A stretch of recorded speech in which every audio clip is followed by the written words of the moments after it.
Hey guys, it's Ross, and as promised, I wanted to do the AMA for you guys and answer all of your questions as a milestone that I hit 1,000 subscribers. In fact, since last week when I first made the video thanking everybody and asking for your guys' questions, I've already gotten like 600 or so subscribers. So it's been kind of incredible. I think there's an audience out there that are really interested in containers.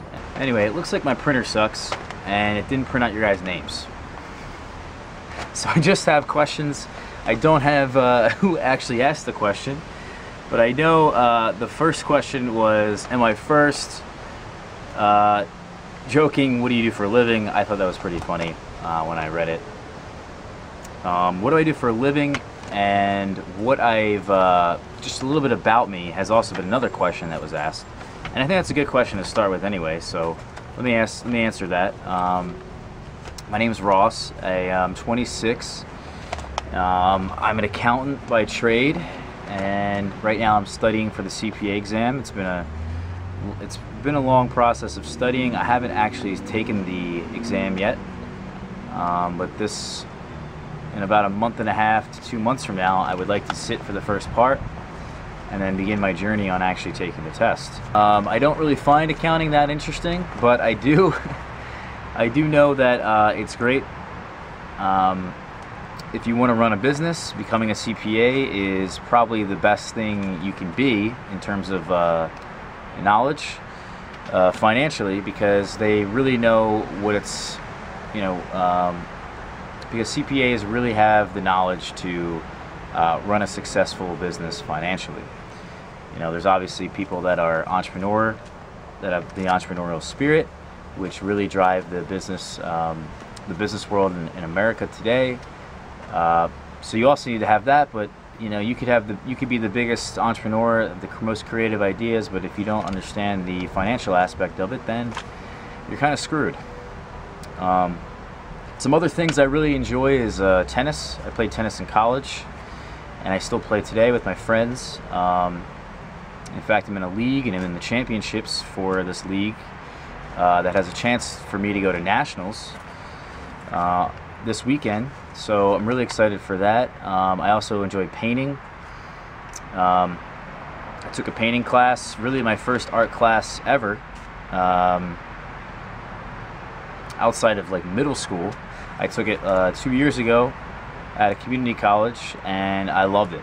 I had like 30, 60-year-olds teaching me how to paint. Not just the professor, but all these 60-year-olds had just immense knowledge of painting and were very willing to share. And since I'm so curious about everything, they loved me. So I really quickly learned how to paint with oils, and it's been a lot of fun. So that's basically about me.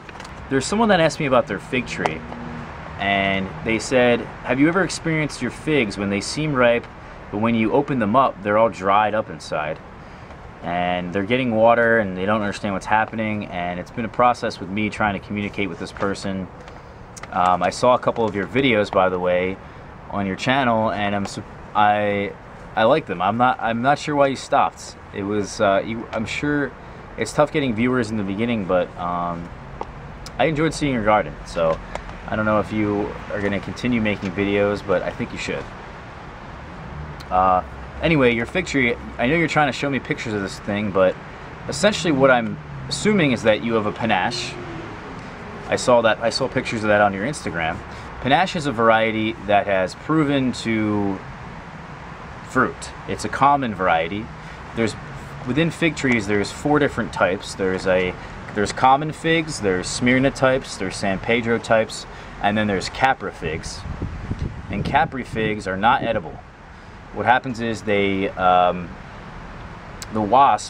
fig wasps actually go into the Capra figs, get the pollen from the male flowers, because that's what a Capra fig is. It's a male fig.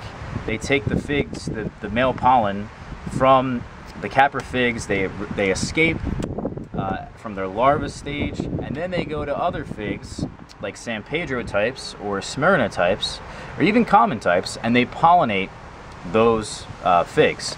So here's what I'm thinking. You planted a fig tree from seed, and if you plant a fig tree from seed, it doesn't become true to type. You have to start them from cuttings or air layer or grafting. So if you start them from seed, it's a very large chance that your fig tree now is a capra fig and isn't edible, and that's why it's all dried up inside. So you know, without seeing a picture, I can't 100% confirm, but I'm like 90% sure without even seeing it, that's the case. You have a capra fig. It's not edible. It's nice to have though, because if you ever get a Smyrna type or a San Pedro type, then you can have wasps that will go around and pollinate your figs. Then again, if you live in an area where it drops below 40 degrees, the fig wasps will not survive. So so it may not pay out to actually have a capra fig. You can use capra figs to breed other figs. So if you want to get into breeding, then you can do that. But otherwise, they're kind of useless for people like me that live in really cold climates. So I would eventually like to get some capra figs to keep them in my greenhouse so that I can colonize some fig wasps and then have my own wasps every year to then pollinate my own figs. That'd be really cool. A lot of you guys didn't ask questions. You just really congratulated me. I want to thank you guys for that. But I want to try to keep this video short and answer really just the questions. Someone asked me, I do enjoy and learn from your videos here on YouTube. I discovered that on my fig cuttings, I've been getting the leaves to grow first, but not the roots. And they're kind of just wondering why that is. Well, it happens a lot, and usually if you don't have, you probably have too much humidity up top. What I find is that maybe if you even use a humidity bin, it kind of encourages a little bit too much of the buds to come out. I would suggest using parafilm on the top. That would probably lessen or slow the chance of the cutting budding out and leafing out. Perhaps the roots is a problem in your soil moisture. You know, I also like to make a score on the bottom of the cutting so that I'm increasing some cambium contact with the soil. It then hardens up, and from there it'll actually put out some roots. And if you don't have enough surface area, I guess, it lowers your chance to put out roots. So I like to just score the bottom of the cutting, and I think that helps with getting roots quicker. I wouldn't use rooting hormone. Bottom heat definitely works. If you don't have the right temperature, it's not going to root for you. You need to have temperatures in between 70 and 80 degrees. That's the most important thing. So if you don't have that temperature, then you need to add some bottom heat. And then overall, it's just a thing that happens every once in a while. So I think for me, it doesn't happen very often anymore with the method that I use. Last year it happened a lot, and I was using humidity bins. So maybe that's the reason why. I'm not entirely sure, but there could be many reasons for why this is happening to you. So if you want a, someone asked me, they said they're enjoying my vids and show the sizes of the containers that I use. And he has some new fig cuttings that are rooted, and they're in 2-gallon containers. Some of them are fruiting, and he's like, what size can I put them in for long-term container life? Well, there's no such thing as a long-term container life when it comes to fig trees. It really just comes down to what you can carry. That's what a lot of people will say. Get a size that you can carry. For me, I can carry up to a 20 to 30 gallon size pot, and that's a bit strenuous. At that size, they're getting to about over 100 pounds, I would think, and carrying 100 pounds is just not easy. So I recommend using 5-gallon containers and 10-gallon containers. I think a 10-gallon or even a 7-gallon container, anywhere in there that you want to stick with. I like the 5-gallon and the 10-gallon size because the 10-gallon is still pretty easy to move, but I can also carry two 5-gallons in each arm. So I can have one, not in each arm, but I can have one 5-gallon in this arm and one 5-gallon in this arm if I ever need to lug them around. I also got to the point where I'm using a gorilla cart, which really is really nice. I could put 6 5-gallons or more in a gorilla cart and just cart them over to my greenhouse. It really is depending on what you can carry. That's what I'll tell people. Go as big as you can carry. If you're not going to move the pot, then don't even put it in a pot, because you might as well just put it in the ground and not even worry about it. If you're trying to have a fig tree long-term in a container, then you need to root prune the container every 2 to 3 years. Otherwise, the fig will become unproductive. It'll become extremely root bound, and it won't be good. So, like I said, there is no long-term container for a fig tree, or really any fruit tree for that matter. Maybe something that's extremely dwarfed, and you maybe will only have to root prune it every so often. I like to use the grow bags.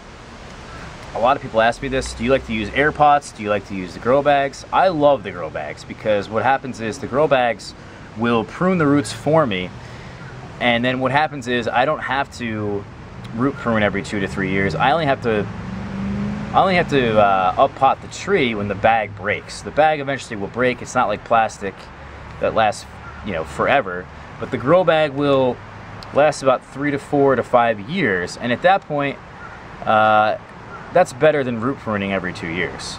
So it's just less labor, and that's why I'm doing it. I also like the grow bags for other reasons, but you could go with a grow bag, is what I'm saying, a really heavy grow bag, and do that. Someone said grafting, more info on how to graft. Really, I'm not an expert on grafting. I wish I knew all the different ways. I really only know a couple ways that I can do it successfully, but there's many different types of grafts. And if you're looking for some info on grafting, I extremely suggest you go to Stephen Hayes' channel. He has an apple orchard in England, and he does a couple grafting videos on apples, which I find apples are extremely easy to graft. I have a 100% success rate with them. So, but he really knows his stuff. So I would suggest going there. Someone asked me, can you graft an unlimited number of different fig varieties into a rootstock, or are they limited by a certain number? It's not limited at all. There's a professor actually out, I don't remember where the hell he is, but he has a stone fruit tree that has like 30 varieties of stone fruits on it, or something ridiculous. So it's very easy to graft as many varieties as you want. You just need branches. Really, you just need a massive tree at that point. So a Franken fig tree is something I'm going to do at some point, but it's not in the cards right just yet. Someone asked me, how do I fertilize in my fruit trees in the containers? And fertilizing them in the containers is pretty simple. I really like to use organic fertilizer. I think it does a much better job, 100%. Without a doubt, it does a much better job. It's just that I have so many containers. I probably have about 300 or so containers. And if I were to add organic fertilizer to these containers, you know, twice, 2 or 3 times a year, it's just not going to be feasible for me in terms of money. I can't afford it. Whereas if I could get 2 bags of fertilizer, you know, I needed 100 pounds of fertilizer, just of slow release, just to the slow release. So to feed that many containers, it's very expensive, and I had to go with something that's synthetic. In the future, when I have less containers and I have more things in the ground, I won't even be dealing with synthetic fertilizer. It's recommended that you use a slow release fertilizer in the beginning of the year, and then hopefully that lasts for a period of time. If you need to add another slow release fertilizer down the road, do that. And then what I like to do is, and a lot of people will say this, is use a liquid fertilizer throughout the year. I also like to use micronutrients. I like to add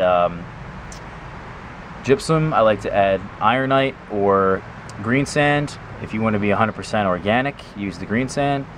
I also like to add lime. I also like to add rock phosphate. I like to add Epsom salt. There's many different fertilizers you can use. It's just that you need to find out which one works for you, which one fits your lifestyle choice. You know, do you want to be organic or do you not want to be organic? And then you need to figure out which one is affordable for you.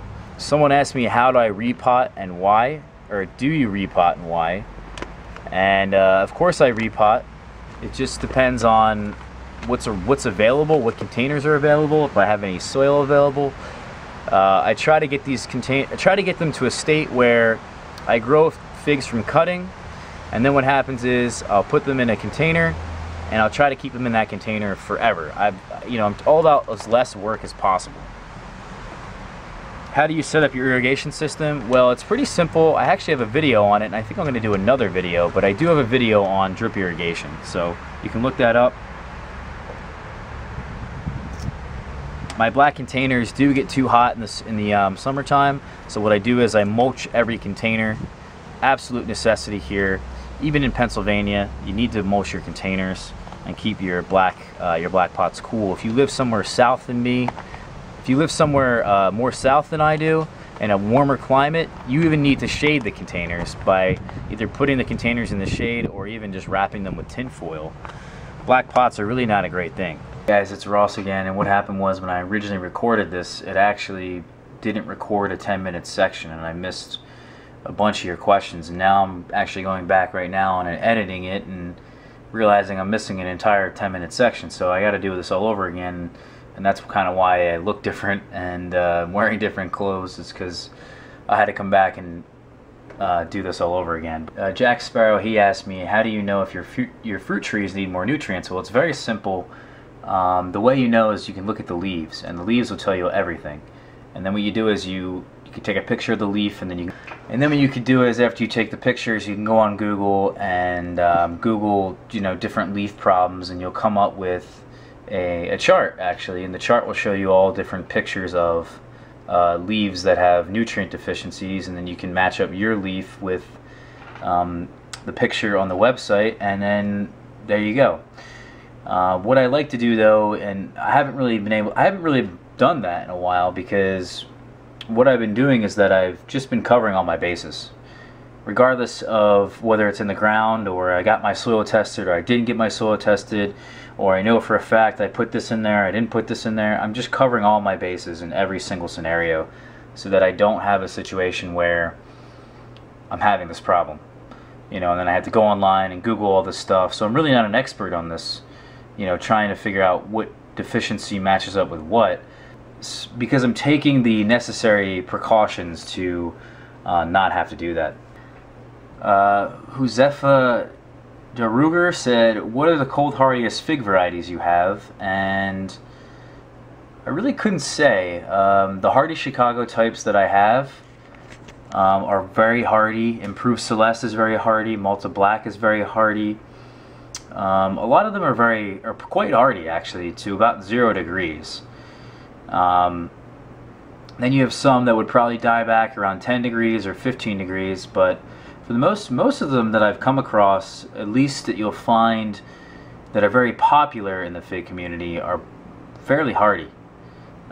So do your homework. There's a friend of mine, his name's Kelby. Ampersand is his tag on Figs for Fun, or Our Figs, I believe. And what you could do is look at his signature. He has a spreadsheet, just like I have a spreadsheet. He has a spreadsheet of the cold hardiest varieties. But if you're going to put something in the ground, you can't go wrong with Chicago Hardy. Blue Stars asked me, have I tried a pomegranate tree? Yes, I have about 12 pomegranate varieties that I'm growing in containers, 10 gallons. I think it's possible. I think that a 5 gallons probably a little bit too small. I don't know for sure, but I do know that pomegranates need to reach a certain size, I guess, before they fruit, or a certain number of years before they fruit. There's a little bit of mixed information out there as to whether or not pomegranates actually fruit on spur growth or if they fruit on new growth. It seems to be that they fruit on both. New growth that just formed that year, but also from spurs. And so far I haven't gotten any pomegranate flowers on any of my trees, so it's kind of disappointing. But I really don't know if they're going to work here, or if it's even going to be worth it, because I don't know how many pomegranates. It's a large fruit.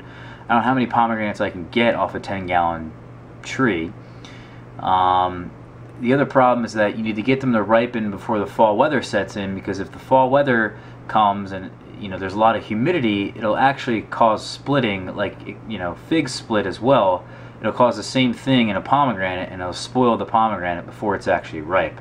So there's a lot of different things, and if you're going to grow them in the ground here in zone 7, don't do it.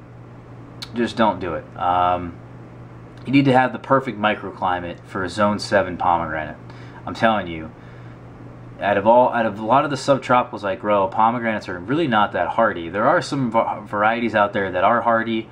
Lubami is one, Selavatsky is one, and there's one more, the name is escaping me, but if you're going to grow a pomegranate in the ground, you need one of those varieties here in zone 7, and you also need to give it a crazy microclimate, because what happens is if they die back to the ground, like a fig does, they're not going to fruit for you. A fig would actually fruit for you in the first year, some of them. Like Malta Black, Hardy Chicago, Improved Celeste, what they will do is if they die to the ground, they'll send up new shoots from the roots, and then actually that year they'll fruit for you. Whereas a pomegranate, you're not going to get fruit. So you really need to be in like a zone 8, zone 9 climate for pomegranates really to work in the ground. So that's what I've done, is that I'm growing them in containers, like I said. Mauricio, he said, I'd love to get fig cuttings from you. Last night I had a dream about eating huge figs and planting a cutting from that tree. I guess I'm really craving figs. You are really craving figs, and you might be a crazier fig person than I am, because I don't really dream about eating figs all that much, even though they are my favorite fruit. Joe Suarez asked me about drip irrigation and doing a video on it. I did a video on this, guys. I guess it's not very popular or noticeable, but I did do a video on it. You can go back and look at it. Dawn said to me, she said, Ross, I love your videos. I live not that far from you. Could you please tell me where in the world you get all of your trees and plants? I'll drive to whatever nursery, or even if you sell starts. Dawn, that's really nice of you to say, but I don't sell any plants yet. I would really like to sell some plants. I think being in the nursery business is an honorable business, and I think it's a really difficult business, and I probably would be in it already if it wasn't so damn difficult, because you know, you grow a plant for somebody, you take great care of it, you give it away, and a lot of times they kill it, and then they come back to you and they're like, my plant's dead, can I have a new one? And you're like, well, did you do this, did you do that? And then you end up having to give them a new plant just because you need to make the customer happy, and to me that just kind of really sucks. I really hate that part of it. But, you know, at some point I would like to do that. It's definitely in the direction I think I'm heading in my life. As for where I get plants in the area, there's not too many places in the area. You could go to Shady Brook Farm or Gasper's. They have great ornamental plants there, but they also have some pretty good fruit trees and edible plants there. Especially Gasper's. If you go there really early in the season, I'm talking like April and May, early May, you can get your hands on a pretty good selection of fruit trees, actually, in terms of like variety. But really though, if you want to get some specific varieties, you need to go, and you want to get varieties that are going to do well here, you need to go online and get them from nurseries that are mail order nurseries. And the reason for that is because most of the people, to be fair, I mean, I don't mean to say this in the wrong way, but most people really don't know what varieties do well in their specific area for fruit trees. Because if you're growing fruit trees, you're a hobbyist, and most nurseries around you are probably in the ornamental business. They're not really selling things that are edible, and growing things that are edible versus ornamental is a totally different thing. And you really need to know your stuff when it comes to fruit trees if you're going to sell something, especially a variety. I could go and talk to a guy at any of these nurseries, and they're not going to know anything, almost next to nothing about these varieties unless they look it up themselves. And even if you look it up yourself, it's not going to tell you how well it's going to do in your area. Really, experience is going to tell you how it's going to do in your area, or somebody you know that's already growing it in your area. Honestly, the forums, the growing communities on the internet that are full of hobbyists is probably the best way you're going to figure out what does well in your area, or at least in the general vicinity of you. You could go to a farm nearby and see what they're growing and see if they have any fruit trees or specific varieties that they really like. But if you go to these nurseries, they're not going to have the selection you want for the most part. You have to do it online, and these mail order nurseries really do a nice job of shipping fruit trees to you in good condition. And really, if you're afraid of buying a plant through the mail, you really shouldn't be, because there really is such a very low risk, especially with these really high quality nurseries. They really have a good guarantee behind their plants. And some of these nurseries I really like to use are Stark Brothers Nursery, Rain Tree Nursery, Edible Landscaping, Just Fruits and Exotics, Cummins Nursery, Adams County Nursery. There's some really good ones. I'm not even kidding. Like, they're so much better than any local nursery you'll find when it comes to growing fruit trees. Charlie Trevino said, what's your favorite plant or tree in your yard?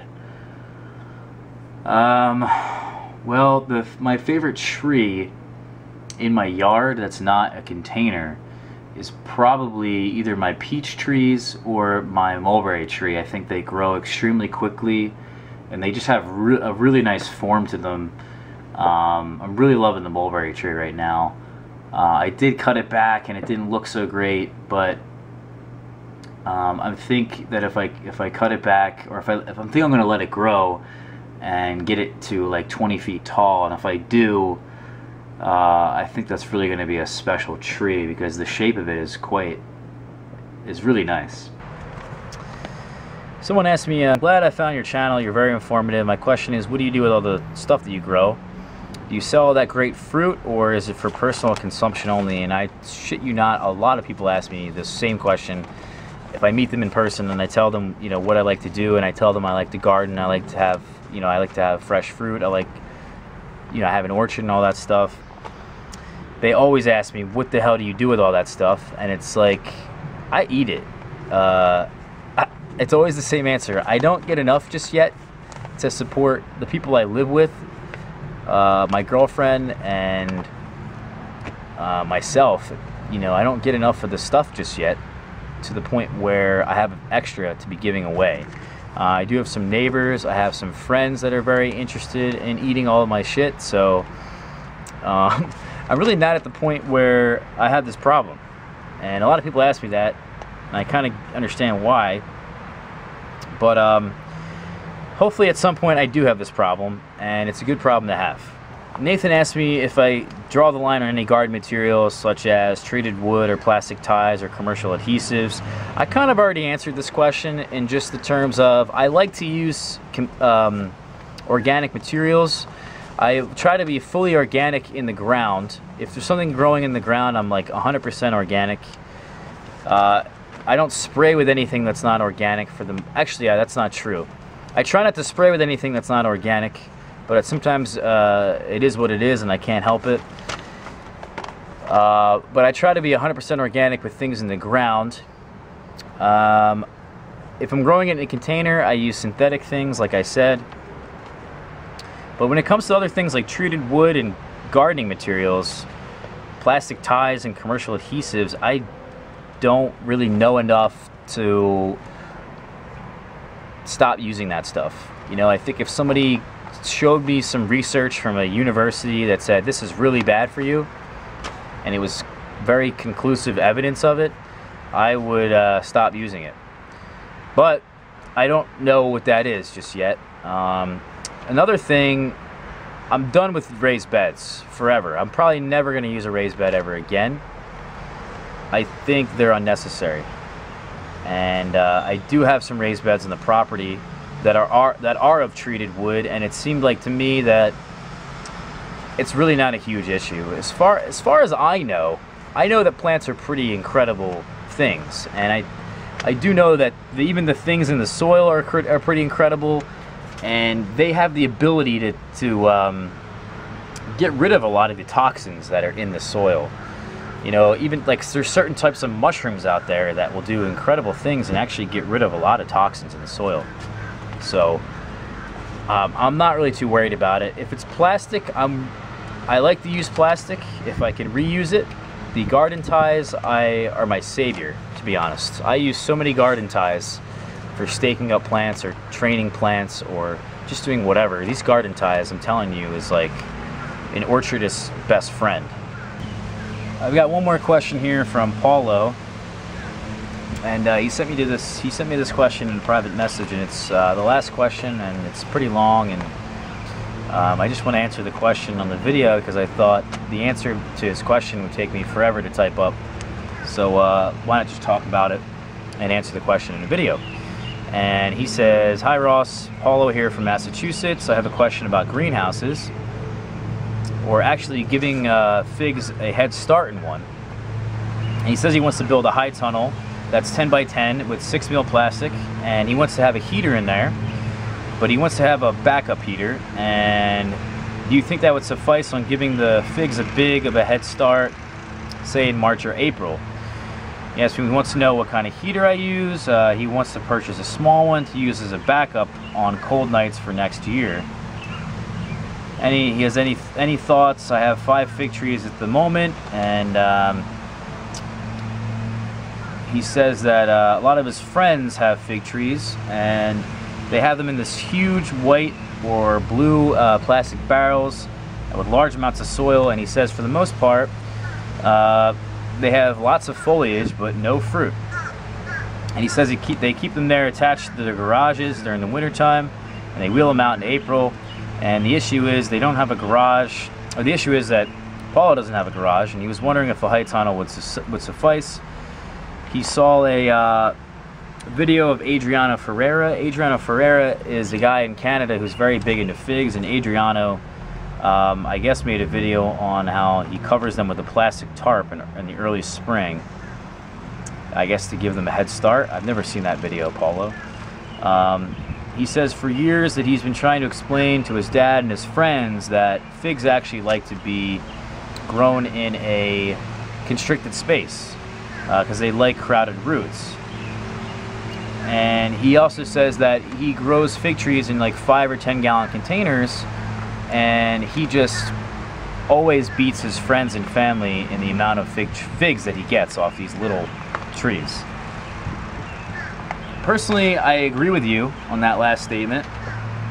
I think figs and most fruits, I'm not sure if figs like to be constricted, but I will say what happens when fig trees and other plants are constricted is that they go into a self-deprivation mode, and what happens is they get really antsy, and they're like, oh my god, I'm gonna die, so I need to put out some seeds and reproduce. So they flower, and then in the fig tree cases, flowers are the actual fig itself, which are in the inside. It's an inverted flower, and yeah, I mean that's just what it is. It's a proven scientific thing now that if your roots are constricted, the plant's going to go into like somewhat of a deprivation mode, I guess, depending on the plant, and then it's going to want to focus on reproducing rather than growing foliage.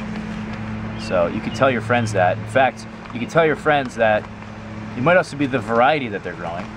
As for me, I'm growing a whole bunch of different varieties of fig trees, and there's some figs that are very easy to fruit, some of them that just will not put out figs, and they need an enormous amount of heat. They need an enormously long season, and even me, who woke my trees up in March, some of them didn't even fruit, or are not even going to fruit for me this year. So it really depends on the variety, and you could tell your friends that maybe it's definitely the size of their pot, but it could also be the variety that they're growing. To answer your other question about the greenhouse, a greenhouse would 100% make a huge impact on your figs. Being a massive impact this year, it was night and day. I got fruit July 1st, when if you're really good at it, you're really careful with your trees, and you have them in your garage in the wintertime, and you really shuffle. You bring them out of the garage, put them back, outside, and then when it gets too cold out, you put them back in the garage. You keep doing that. Someone that did that in my area would probably get fruit August 1st. So I beat them by a whole month. And that was main crop. But yeah, the greenhouse does an amazing thing, because the greenhouse will give the figs a lot of heat, and heat is what causes fig trees to grow.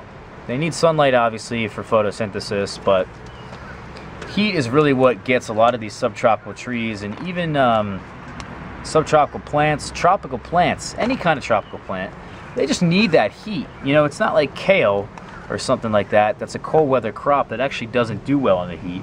These things love the heat.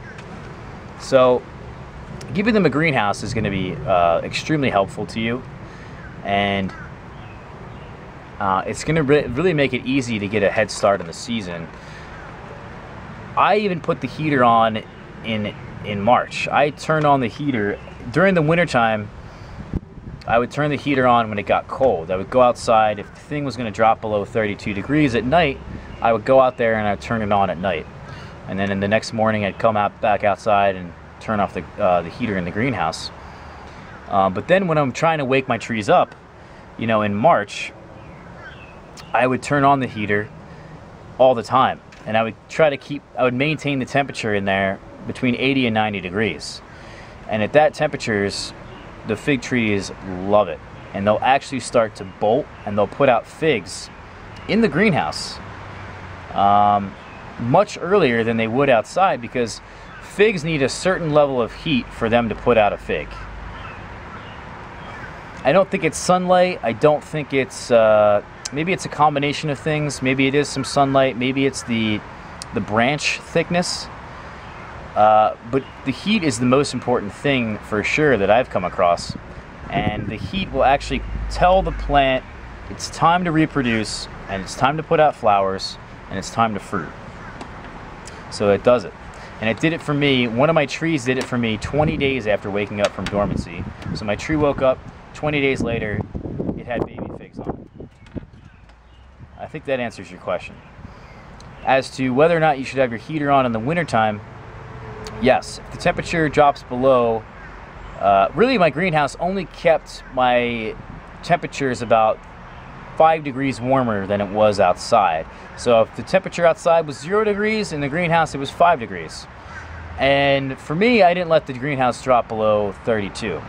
I don't want the greenhouse dropping below 32 because I want to preserve the Breba crop. And if the temperatures get below 22 to 26, your Brebas most of the time, depending on the variety, will die.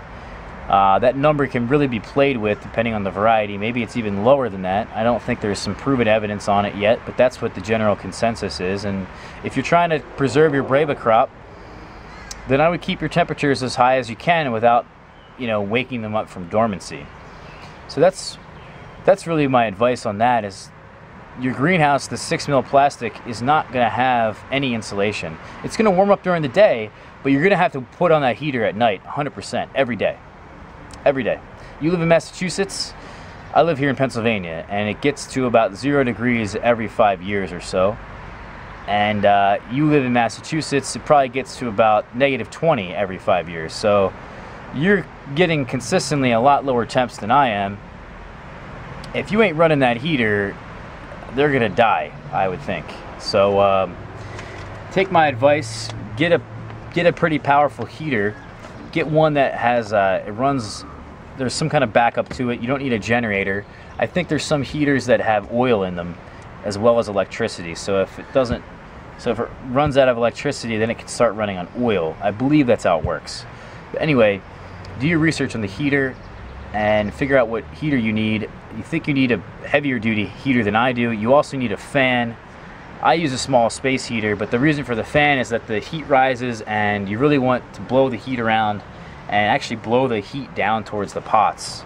You don't want the heat just escaping through the top of the greenhouse and just going away and not actually reaching the figs on the other side of the greenhouse. So you're going to need a heater, and you're going to need a heavy duty heater if it's going to be 10 by 10. You could think about, you know, insulating it a little bit. That might help. But for the most part, you're going to have to run this heater at nighttime.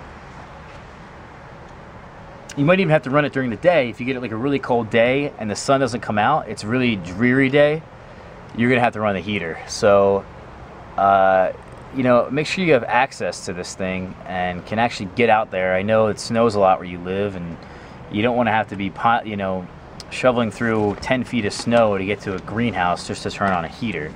So there's a lot to consider with this thing, but 100% it's worth it. 100%. I think if I was going to build a greenhouse and have it be there long term, I would do it exactly how you do it. I would put some rebar in the ground. I'd put some get some PVC pipes and put them over the rebar into a hoop shape, like a hoop house, and then I'd put some 6mm plastic over that, and that's what I would use as my greenhouse. Cheap and effective. So I hope everyone enjoyed the video. I hope you guys, I answered all of your guys' questions. I really hope I didn't miss anybody. If I missed your question, let me know, and I'll answer your question in the comments. So thanks guys again for watching, and thanks for supporting me and all that. I really appreciate it. Really, it's really awesome to see a lot of your comments. My girlfriend really likes them too, because I'll read off the comments to her as they come in, and we both get a good kick out of some of them. So if you got a question, I love that stuff. If you got something funny to say, I love that shit too. So yeah, just keep them coming, guys, and I'll keep the videos coming.